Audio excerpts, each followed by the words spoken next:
ഹരേ കൃഷ്ണ. ഹരേ രാമ ഹരേ രാമ രാമ രാമ ഹരേ ഹരേ. ഹരേ കൃഷ്ണ കൃഷ്ണ കൃഷ്ണ ഹരേ ഹരേ. ഹരേ കൃഷ്ണ. എല്ലാവർക്കും ഹൃദയം നിറഞ്ഞ സ്വാഗതം ആശംസിച്ചു കൊള്ളുന്നു.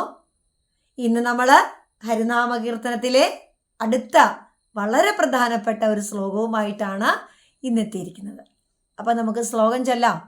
എല്ലാവരും ഹരിനാമകീർത്തനം കേൾക്കണം. അതായത് അതിൻ്റെ അർത്ഥസഹിതമാണ് നമ്മളിവിടെ പറയുന്നത്. അത് വളരെ പ്രധാനപ്പെട്ട ശ്ലോകങ്ങളാണ് എല്ലാം. എങ്കിലും നമ്മൾ കുറച്ചും കൂടി മനസ്സിലാക്കിയിരിക്കേണ്ടതായിട്ടുള്ള ശ്ലോകങ്ങളാണ് നമ്മളിപ്പോൾ ചൊല്ലുന്നത്. ശ്ലോകത്തിലേക്ക് വരാം.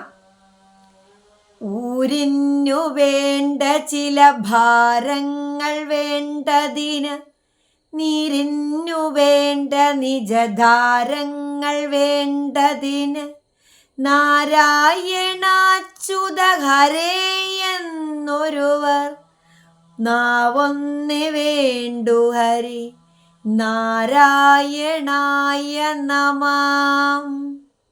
വളരെ അർത്ഥവത്തായിട്ടുള്ളൊരു ശ്ലോകമാണല്ലേ.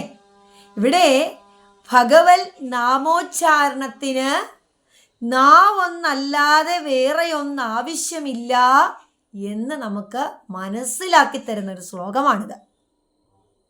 ശ്ലോകത്തിൻ്റെ അർത്ഥത്തിലേക്ക് വരാം. ഊര് എന്ന് പറയുന്നത് ഒരു ദിക്കല്ല, ഒരു സ്ഥലമല്ല, ഒരു വീട് അല്ല, ഒരു പ്രത്യേകമായ ഒരു സ്ഥാനം അവിടെ പറയുന്നില്ല. പിന്നെന്താണ് പറഞ്ഞിരിക്കുന്നത്?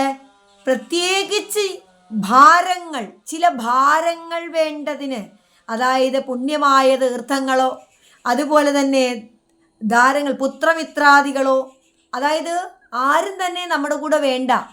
ആ മക്കൾ വന്നിട്ട് നമുക്ക് നാമം ജപിക്കാം, അല്ലെ അമ്മ വന്നിട്ട് മക്കൾക്ക് നാമം ജപിക്കാം, അല്ലെങ്കിൽ ഭാര്യ വന്നിട്ട് ഭർത്താവ് നാമം ജപിക്കാം, ഭർത്താവ് വന്നിട്ട് ഭാര്യയ്ക്ക് നാമം ജപിക്കാം. ഇതാരും വേണ്ട.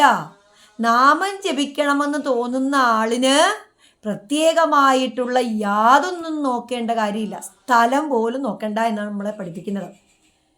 നമ്മൾ എവിടെ നിൽക്കുന്നുവോ അവിടെ നിന്നുകൊണ്ട് നമുക്ക് ഈ നാമങ്ങളൊക്കെ ചൊല്ലാൻ സാധിക്കണം. നമ്മൾ ഇന്ന ജോലിയാണ് ചെയ്യുന്നത്, അവിടെ നിന്ന് നാമം ജപിക്കാൻ പറ്റുമോ? അതൊന്നും ചിന്തിക്കണ്ട. എവിടെയായാലും ആ ഹൃദയത്തിനുള്ളിൽ ഈശ്വര ചിന്ത ഉണ്ടെങ്കിൽ തീർച്ചയായിട്ടും മറ്റൊന്നും നമ്മൾ നോക്കണ്ട, നമുക്ക് നാമം ജപിക്കാം എന്നുള്ളതാണ് നമ്മളെ പഠിപ്പിക്കുന്നത്. നമുക്ക് എവിടെ നിന്നും, നമ്മൾ എന്ത് ജോലി ആയിക്കോട്ടെ, ഇപ്പോൾ ഒരാൾ ചോദിക്കുക കുളിക്കുമ്പോൾ ചൊല്ലാൻ മന്ത്രമുണ്ട്, ഉറങ്ങുന്നതിന് മുമ്പ് ചൊല്ലാൻ മന്ത്രമുണ്ട്, ഭക്ഷണം കഴിക്കുന്നതിന് മുമ്പ് മന്ത്രമുണ്ട്. അപ്പോൾ ഒരു ദിവസം നമ്മൾ തുടങ്ങുന്നതേ നമ്മുടെ ഒരു ശരിക്കും പറഞ്ഞാൽ ഒരു പ്രാർത്ഥനയോടുകൂടിയാണ്. അപ്പോൾ അത് കിടക്കപ്പായൽ ഇരുന്നു കൊണ്ട് ചൊല്ലുന്നതുണ്ട് അല്ലേ.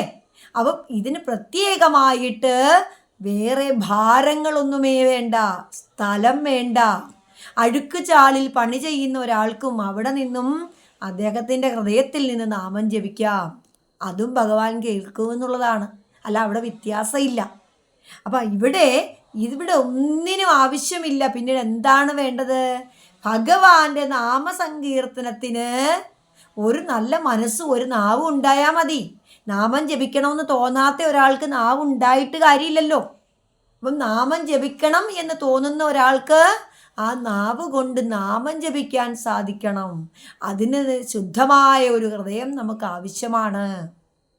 ശുദ്ധമായ ഹൃദയത്തിലാണ് ഈശ്വരൻ വസിക്കുന്നത്. അപ്പോൾ ഭഗവത് നാമങ്ങൾ നമുക്ക് എവിടെ, ഇപ്പം ദേവസന്നിധിയിൽ പോയാൽ നമ്മൾ പ്രത്യേകം ശ്രദ്ധിക്കണം.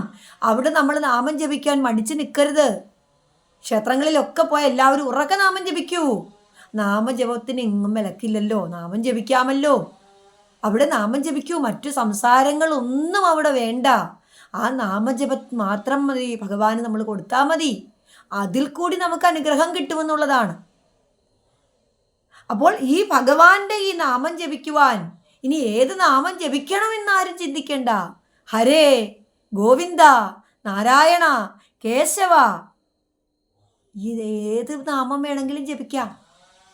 ഏത് നാമം ജപിച്ചാലും ശക്തി ഒന്ന് തന്നെയാണ്, ഗുണം ഒന്ന് തന്നെയാണ്. അപ്പം അതുകൊണ്ട് ഭഗവാനെ എനിക്ക് നാമം ജപിക്കാനായിട്ട് ഇടവരുത്തണേ എന്നുള്ള ഒരു പ്രാർത്ഥനയാണ്. എത്ര നല്ല പ്രാർത്ഥനയാണിതല്ലേ. ഭഗവാന്റെ നാമം ജപിക്കാൻ തോന്നണം. കോടാനുകോടി ഗ്രന്ഥങ്ങൾ ഉണ്ട് ഹിന്ദുമതത്തില്.